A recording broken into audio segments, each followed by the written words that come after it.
திரு C.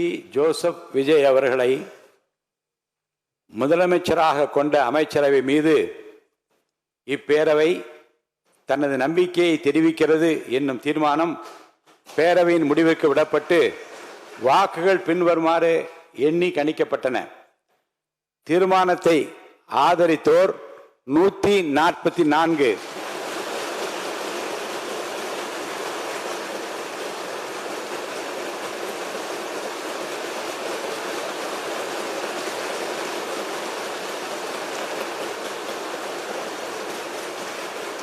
தீர்மானத்தை எதிர்த்தோர் 22, நடுநிலை வகித்தோர் 5. தீர்மானத்தை ஆதரித்தோர் அதிகமாக இருப்பதால் மாண்புமிகு முதலமைச்சர் அவர்களின் தீர்மானம் நிறைவேறியது, வெற்றி பெற்றது. மாண்புமிகு முதலமைச்சர் அவர்களின் தீர்மானம் வெற்றி பெற்றது என பேரவைக்கு அறிவிக்கிறேன்.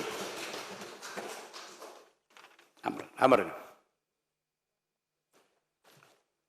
இந்த மகிழ்ச்சியான தருணத்தில் பேரவை தலைவர் என்கின்ற முறையில் என்னுடைய நல்வாழ்த்துக்களை மாண்புமிகு முதலமைச்சரின் அமைச்சரவைக்கும் அமைச்சருக்கு நான் தெரிவிக்க கடமைப்பட்டிருக்கிறேன்.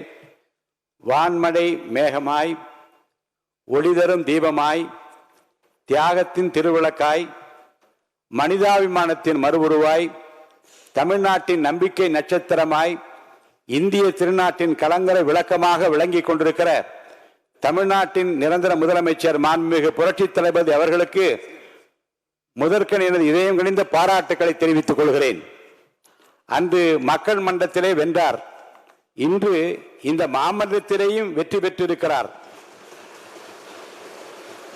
இதற்கு காரணம் உழைப்பு, தன்னம்பிக்கை, விடாமுயற்சி, மக்கள் மீது அவர் வைத்திருக்கிற அளவு கடந்த அன்பு. கான்பிடண்டா இருங்க, வெற்றி நிச்சயம் என்று சொன்னார். அந்த வெற்றியை நிலைநாட்டி இருக்கிறார்.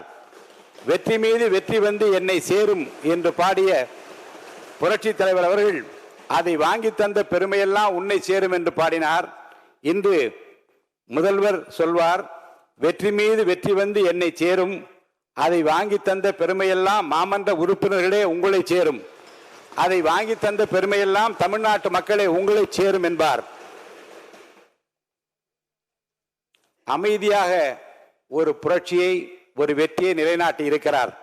விஜய் என்றாலே விக்டரி, வெற்றியை தவிர ஏதுமில்லை. அந்த வகையில் மாண்புமிகு தமிழ்நாடு முதலமைச்சர் புரட்சி தளபதி அவர்களால் இன்று இந்த மாமன்றத்தில் முன்மொழியப்பட்ட நம்பிக்கை கோரும் தீர்மானம் மாபெரும் வெற்றி அடைந்திருக்கிறது. இதற்கு காரணம் சட்டமன்ற உறுப்பினர்களுக்கு மாண்புமிகு முதலமைச்சர் அவர்கள் மீது வைத்துள்ள அசைக்க முடியாத நம்பிக்கை.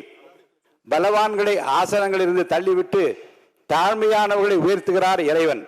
தடைகள் வெற்றியின் புதையல், தடங்கள் வெற்றியின் தடங்கள் என்பதை மனதில் நிறுத்தி தடை கற்களை படிக்கற்களாக்கி, துன்பங்களை தூள் தூளாக்கி, சோதனைகளை சாதனைகளாக்கி பெரும்பாலான சட்டமன்ற உறுப்பினர் நம்பிக்கையை மாண்புமிகு முதலமைச்சர் தளபதி அவர்கள் இன்றைக்கு பெற்றிருக்கிறார்கள். அருமை உடைத்தென்று அசவாமை வேண்டும், பெருமை முயற்சி தரும் என்கிறார் திருவள்ளுவர். அதாவது ஒரு செயலை செய்யும் முன் இது கடினமானது என்று மலைக்க கூடாது. கடினமான செயலையும் முடிக்க முயற்சி செய்து அதில் வெற்றி காண்பதுதான் பெருமை.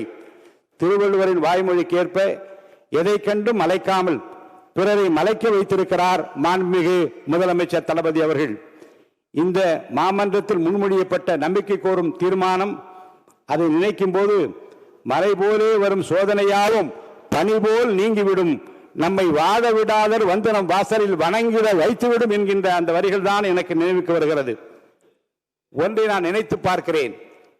ஆட்சி அதிகாரம் வருவதற்கு முன்னாலே தளபதி அவர்கள் ரசிகர் மன்றங்களை நடத்தினார், நற்பணிகள் பல செய்தார். பின்பு மக்கள் இயக்கம் கண்டார். தன்னுடைய ரசிகர் மன்றம் மூலமாக காலை உணவளித்தார், ரொட்டியும் பாலும் கொடுத்தார், ஏழைகளுக்கு உதவினார், ஏழைகளின் கண்ணீரை துடித்தார், படிப்பதற்கு உதவினார். படித்தோர், ஏழைகள், இல்லாதார், இருப்போர் எல்லோரையும் அரவணைத்தார் தன் ரசிகர் மன்றங்களின் மூலமாக, மக்கள் இயக்கத்தின் மூலமாக. அன்று அவர் செய்த தான தர்மங்கள் தான், அன்று அவர் செய்த தர்மம் தான் இன்றைக்கு அவரை வெற்றி பெற வைத்திருக்கிறது. தர்மம் தலைகாக்கும் என்பதை இந்த நாட்டுக்கு உணர்த்தி இருக்கிறது. மாண்புமிகு முதலமைச்சர் அவர்கள் பெற்றிருக்கிற இந்த வரலாற்று சிறப்புமிக்க இந்த வெற்றி கழிப்பில் நான் என்னையும் பங்குபடுத்திக் கொள்கிறேன். வரலாற்று படிப்பது முக்கியமல்ல, வரலாறு படைக்க வேண்டும். பிறர் தடம் பார்த்து நடப்பது முக்கியமல்ல, நாமும் தடம் பதிக்க வேண்டும். பிறர் உயரத்தை அண்ணாந்து பார்த்து ஆச்சரியப்படுவது முக்கியமல்ல, நமது உயரத்தை பிறர் பார்க்கும்படி வாழ வேண்டும். உயிரோடு வாழ்வது மட்டும் முக்கியமல்ல, உயர்வோடு வாழ வேண்டும் என்பதற்கு இலக்கணமாக மாண்புமிகு முதலமைச்சர் புரட்சி தளபதி அவர்கள் விளங்கிக் கொண்டிருக்கிறார்கள். இந்த ஆட்சி 5 ஆண்டு காலம் மட்டுமல்ல, அதையும் தாண்டி இவரை போல் யார் என்று நாடு போற்றும் நல்லவராக நல்லாட்சியை தருவார் என்கிற நம்பிக்கையை நாம் பெற்றிருக்கிறோம்.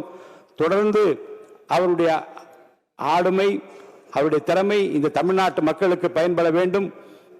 இந்த நல்ல தருணத்தில் அவருக்கு என்னுடைய வாழ்த்துக்களை தெரிவித்து அனைவருக்கும் நன்றியை தெரிவித்து முடித்துக் கொள்கிறேன்.